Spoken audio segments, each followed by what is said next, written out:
So Devils, J-dawg back to answer some more goddamn questions. And they're all fucking printed out today. I think this first one is an order question. I think the first two might be actually. Definitely get some days behind even on the ones I printed out, so I think they are. Uh, from Robert Green. So J-dawg had to grab two Sadistic Intent shirts. Thanks for getting me into them. Found out about them from the channel, huh, brah? Good to know, good to know. I recently picked up their live album bootlegs, Malignant Spirits and Mass for the Tortured Souls. You a fan of those particular releases? Sure fucking am. The Mass for Tortured Souls, that's, I think, CD only. To my knowledge, there is no vinyl of it, not that I've ever seen.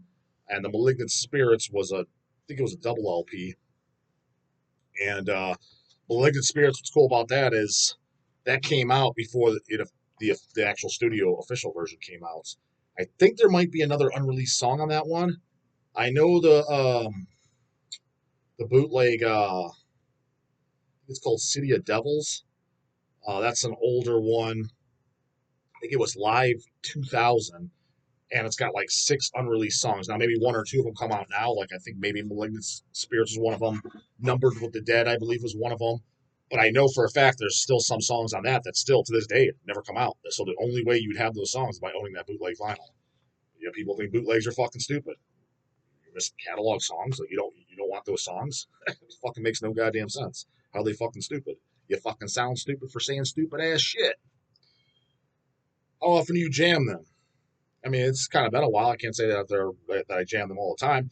They're in the collection, but honestly, like I got a lot of stuff that it's been a few years since I've listened to because when you own that much shit, you know what I mean? That's another reason why, again, I'm much more selective with what I buy now. It's got to kind of like be really good. I'm like, am I ever going to listen to this again? Most shit that I hear of newer bands and stuff in the past, who's an example of like maybe a '90s band that just got reissued. Can't think of an example in recent times, but you know, maybe like Floga Records put it out or Vic Records, because a lot of their stuff I like, but even some of the unheard of bands. Oh, never heard of this band. It's from '92, right? Even a lot of that I've been a lot more picky on. Again, I'm like, it's fine, but again, kind of heard this, and it's just more kind of like just metal you heard a million times. Like the songs got to stand out now. So that's what I go by as far as for buying something. Like, for example, the best thing I've heard all year so far to goddamn date is the new Lurking Corpses album, which is not even out yet. I got the Shane Bongul gave me the goddamn CDR burn, but it's just needs to be mastered still and add the samples, the movie samples. But I have all the songs, 15 songs. He talks about it on the interview I did, which you've seen by now. By the time you see this fucking video, then that's the release I'm looking most for. So out of everything I've heard this year, that is easily by far my fucking favorite thing. And I probably like the new record probably more than the last 2 albums, which I liked those quite a bit. But I think this one's even better than the last 2. And then my favorites are probably still the first 2. Second album, Lust for Blood, it's probably my favorite fucking album. Then 23 Tales of Terror, which we did the vinyl version of that years ago. And as a matter of fact, I think we might even have some in goddamn stock. Go over and check. Because I think Shane had some left, and we did a trade at the fest. Don't quote me on that, but I'm pretty sure we did. So maybe got 5 or so. But anyways, we did the vinyl version of that. Shit, I don't know, 7 years ago or so now, maybe something like that. But the CD came out. That's their first album, first release. That was, I think it came out in 2003. I think that's the year it came out in the early 2000s. I know that. But yeah, that is. So that was a fucking 10, and I haven't heard a 10 in a long time. The last 10s I've heard, I mean, I thought the Kill Division, that was probably Kill Division, I give about a 9, maybe not quite a 10. Give that a goddamn 9. That was probably my second favorite thing. I would say that I've heard all goddamn year as far as new shit. And then other 10s in the recent time, the second Pharmacist album, The Flourishing Extremities, that was a 10. And probably the Morgul Nightmare Lord, I would say that was probably a 10.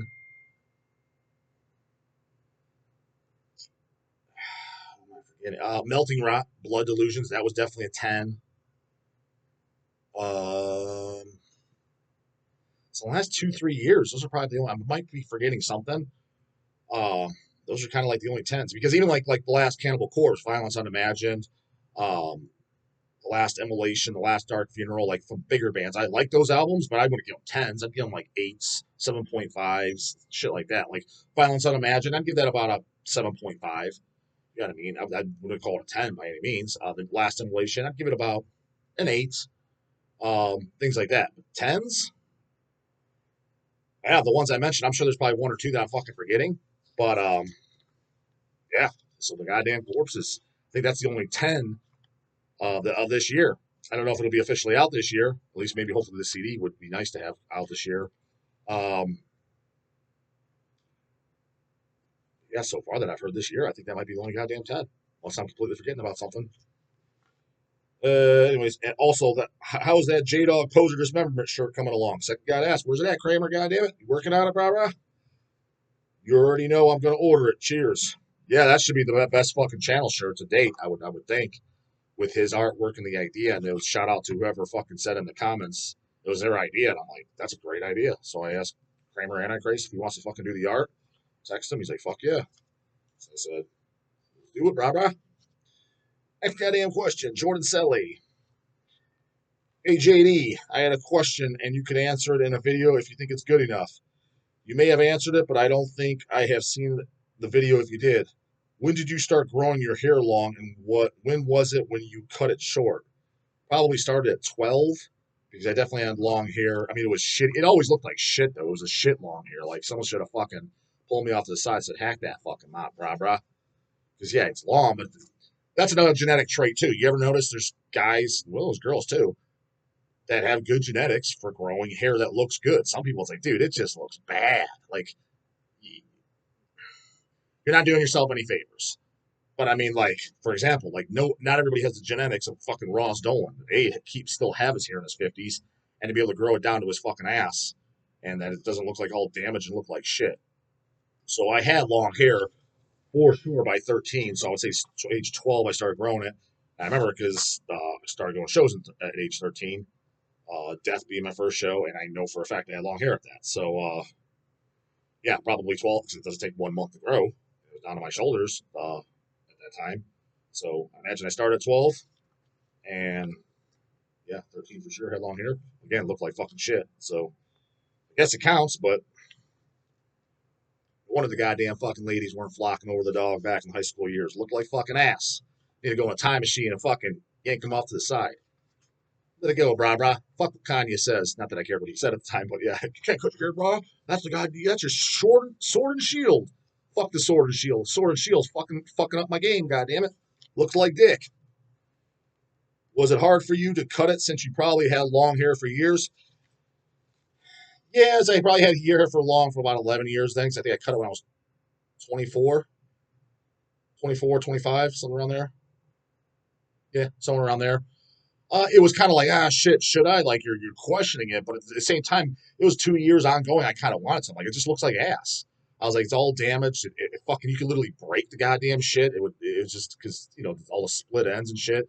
Not to mention, too, it's funny because, and I'm all for bubble busting and shit like that. People, not so much anymore. Maybe in the comments or something like that here and there. People bust the balls about, any of the bodybuilding related shit. Oh, you don't have body hair and you're fucking tanning and shit like that. Isn't that for girls and gays and shit like that? It's like, isn't technically by definition will have long hair? Oh, I'm worried about my split ends. Let me brush my hair. Now, don't get me wrong. I think long hair fits the bill for metal, and I get it. I know why. But by definition, the outside people that aren't into metal, you get a regular fucking MMA tough guy, he would probably look at long hair, dude. That's for girls, brah. Now, we've already concluded over here, those people are the biggest fucking canoes on the face of the earth, so their opinion's completely fucking irrelevant. But I'm just saying, before you come over and poke fun at the fucking dog and shit saying he's doing any girly shit, which I don't give a fuck if you do, it makes zero difference to me. It's just like, meanwhile, you got long hair and you're brushing your fucking hair and blow drying your hair and let me get my conditioner. Doesn't that sound fucking fruity as fuck? Minimally girly, right? Say, how's it any different? It isn't. So, again, I get it. I'm not saying it's girly, so let me clarify for the dum-dums. Bubbles, you watching? Forrest Gump you watch, and that's not my words. I'm just saying, by definition, technically, long hair is for girls, is it not? That's what general society looks at it as. So, how's that any fucking different? It's fucking out. But yeah, once you hack it, brah, you man, life is a fucking lot easier. Like, what the fuck was I carrying that stupid shit around for? Now, don't be wrong, especially too for certain bands. If Corpse Grinder cuts his hair, hope it's after retirement. That'd be kind of a fucking bummer. Seeing Cannibal with no fucking Alex Webster or no Corpse Grinder without the long hair, gonna kind of suck. Gonna have to be honest with you. So, you know, it's there's certain instances where hope it holds up for some of these guys. I never got mine too long. I always prefer having short hair because it was easier to manage. Fuck yeah, fuck that dumb shit, bro. If you ain't in a band, you don't fucking need it. But it definitely helps if you're in a band. I will say that. It's the bill for goddamn sure. And if you're not, then be doing something. For example, if I was to do a band, not that I have any interest in doing a band, so don't fucking even ask.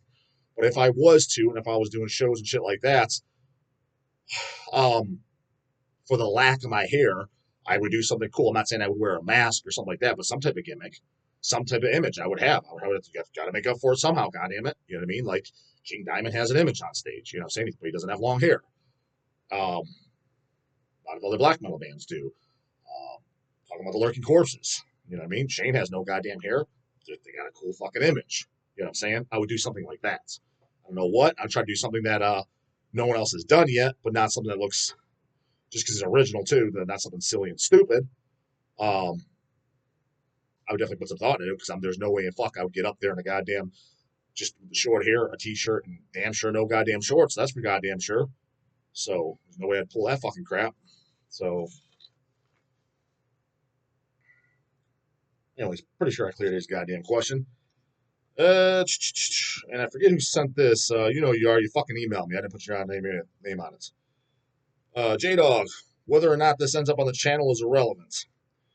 What am I missing when it comes to macabre, brah?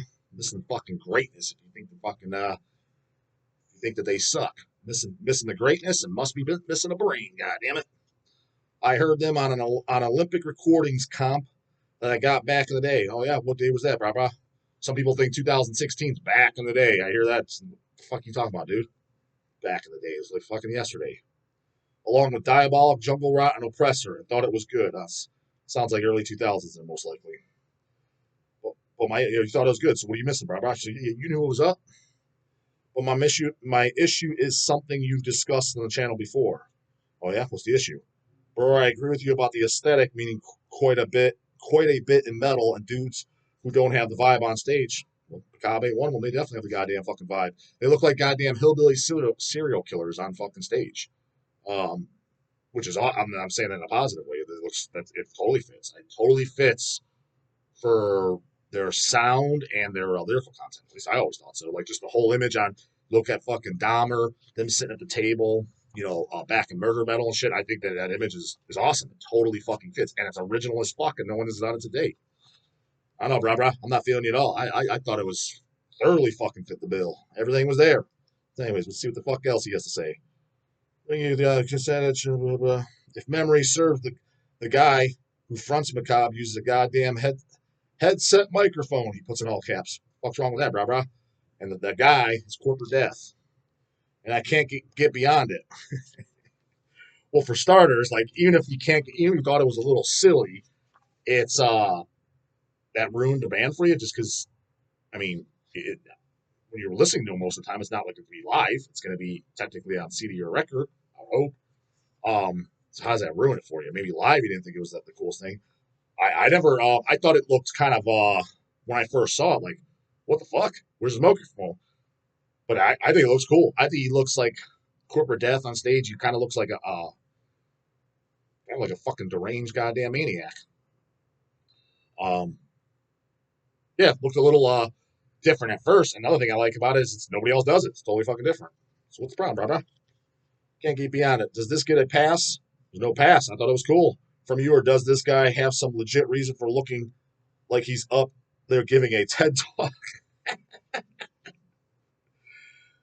Not dressed like that. He isn't fucking giving no goddamn TED talk. No motivational speech. Maybe I'm just used to a vocalist using the traditional mic stand. Sure, brah. Switch it up. Be original, goddammit. But it has legit changed my perception of that band. I need this clarified.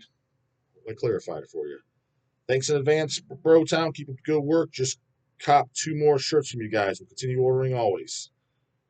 Thanks for that. But yeah, no, I don't see the problem. I dig it. And as a matter of fact, I can honestly say Macabre is definitely, for sure, my top 10 bands to see live.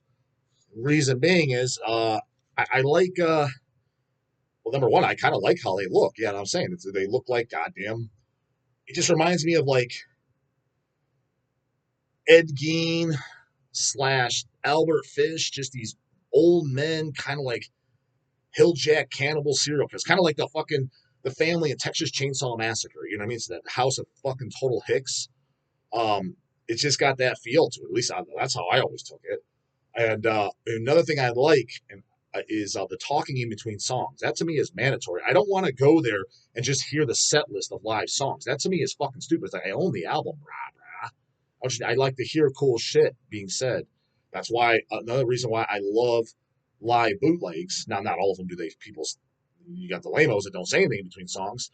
But yeah, like capturing early Merciful Fate ones and shit like that, talking about the skull of Melissa and shit like that. I always thought that was cool. You kind of learn stuff about the band. I mean, Unslaughter was great for that, especially when Kanye was alive.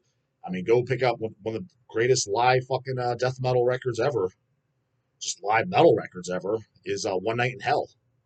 And in the studio, Radio Damnation, live in the studio, Radio Damnation. This is some of my favorite live stuff all the time. What biggest reason being is all the talking between songs. I mean, they still do talking between songs more than Incantation or something like that, but nowhere near as much as they used to. Exhum's another candidate too. Still says, Harvey will say some funny shit here and there. But back in the day, like around Slaughter Cult time, because I sang them on those tours, like when Slaughter Cult I think I seen them right before Slaughter Cult even came out. The first time I saw them, Slaughter Cult was not even out yet, but it came out that year.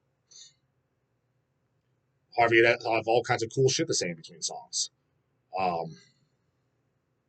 So I remember, like, for example, like that live track for Exhume to Consume, the Carcass cover. Going to cover a song by a band from Liverpool, England. I'm not talking about the fucking Beatles either. Just shit like that. I just thought was funny.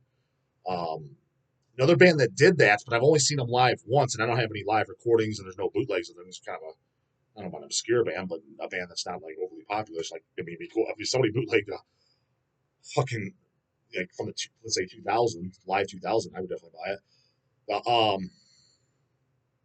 The brutal death metal band from Texas, Prophecy.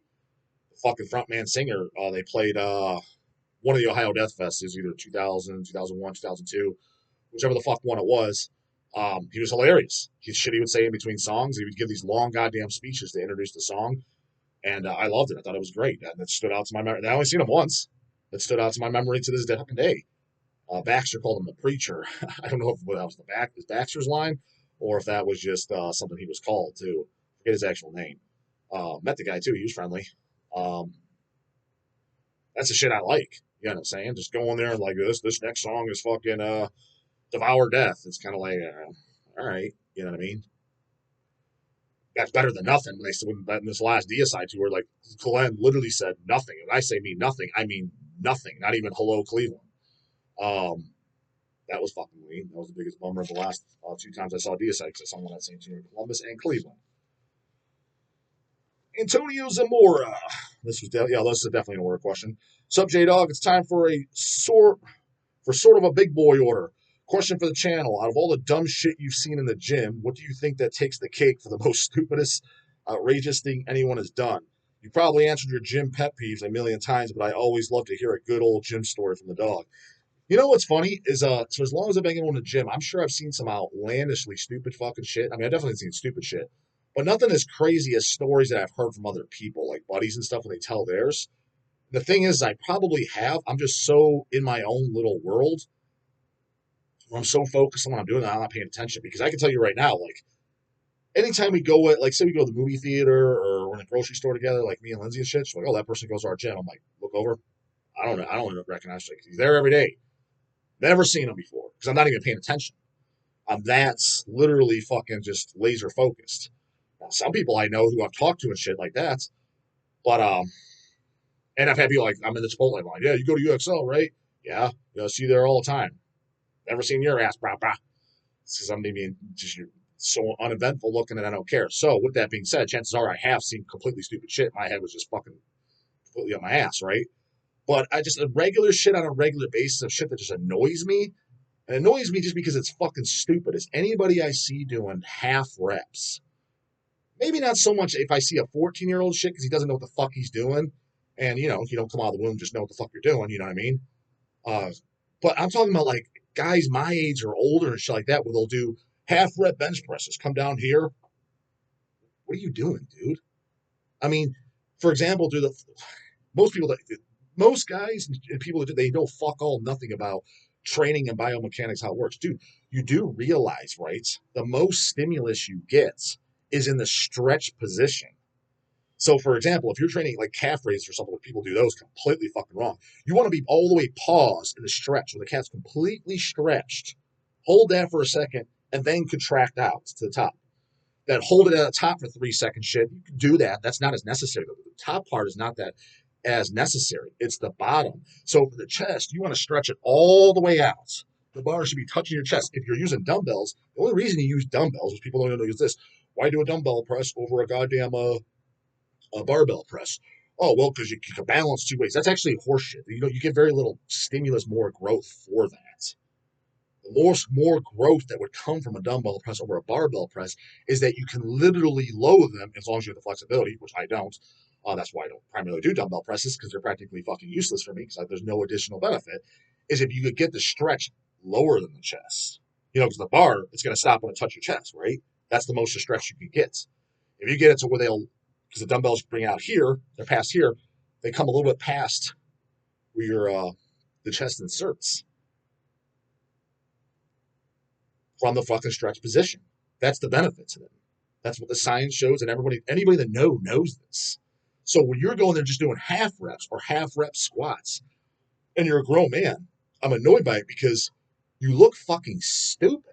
It's like, dude, you look like a goddamn 12-year-old. What are you doing? Like, at what point would you think I'm only going to go halfway down? Like, why would you think that's a good idea? And in case any of you doing this that are watching this, I guarantee there's at least one of you watching this that does that. The few people that watch my shit that actually goes to the gym, they'll say, oh, well, I go halfway down because it hurts my shoulders. You do realize that's why your shoulders hurt? The muscle is meant to be worked through a full range of motion. So what you do is, that's how you cause muscle tears too. Because when you're going down, there's called lengthening of the muscle and shortening of the muscle. Weight training is shortening the muscle. Lengthening the muscle is through stretching. So when you're shortening the muscle in that position, that half rep range, anytime and say let's go do a heavier weight, once you come down a little lower that position from that movement that you're going, like let's say halfway, now you went 3/4 and shit, and you're going up in weights, that's where it tears.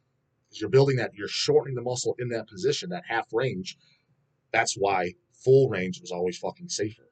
So if your shoulders hurt from doing bench press, number one, you might be doing it wrong. Number two, it might not be for your body. Number three, just a fun fucking fact, flat bench, barbell bench press is pretty much trash for most people.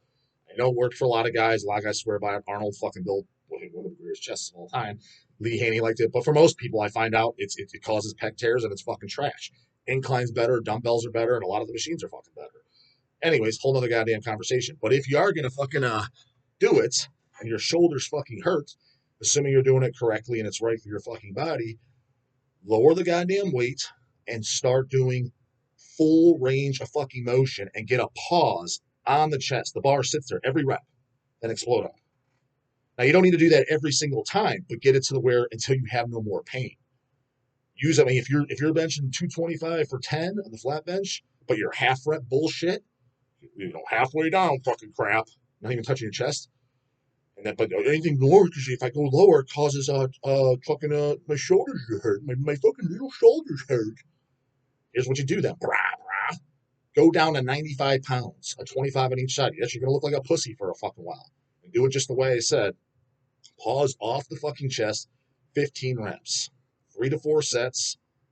The following week, go up to 105 pounds. Just put a 5 on each side. 105 pounds, same thing, 15 reps. Go up, and within 4 to 6 weeks or so, you should lengthen that all up to where it should be. Strengthen your shoulders up in that lengthened position, and you shouldn't have any problems from there on out. They usually solve the goddamn problem. Same with squats.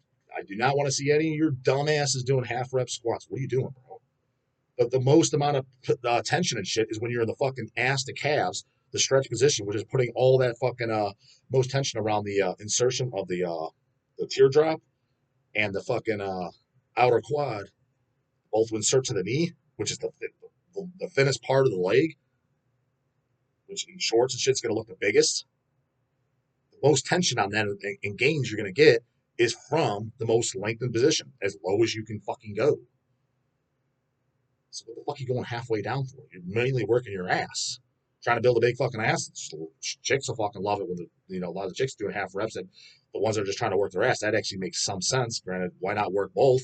Go all the way down, all the way up, and you'll get your legs and your ass. Why not get two bang for your buck? Kill two birds with one stone. That's the way I see it. But at least it makes some sense for them because their whole goal is they're just trying to build a fucking bigger ass, right? Most of the time, most guys aren't trying to do that.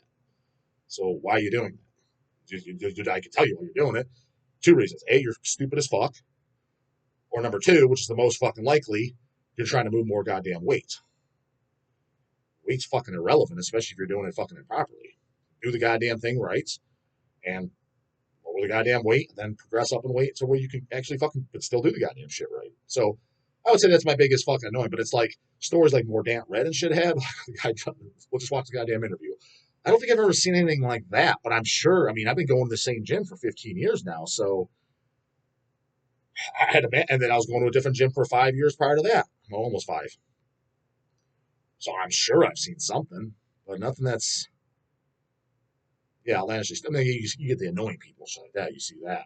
But as far as the stupidity, I would just say the main thing is that half range shit, dude. And it's like I said, I'm talking about people that've been going for years that they should know better. If it's your first day on the job or first week, okay, I get it. Like you got to start somewhere you don't know. I understand that. Beginner, I'm sure I was doing stupid shit my first fucking few months too. I don't remember, but I probably was. I mean, I didn't just start out doing everything correctly. You learn as you go. But people that should know better, yeah, it's annoying because Jesus fuck. If they're this goddamn fucking stupid here, how stupid are they fucking outside of the goddamn world with real world like fucking activities?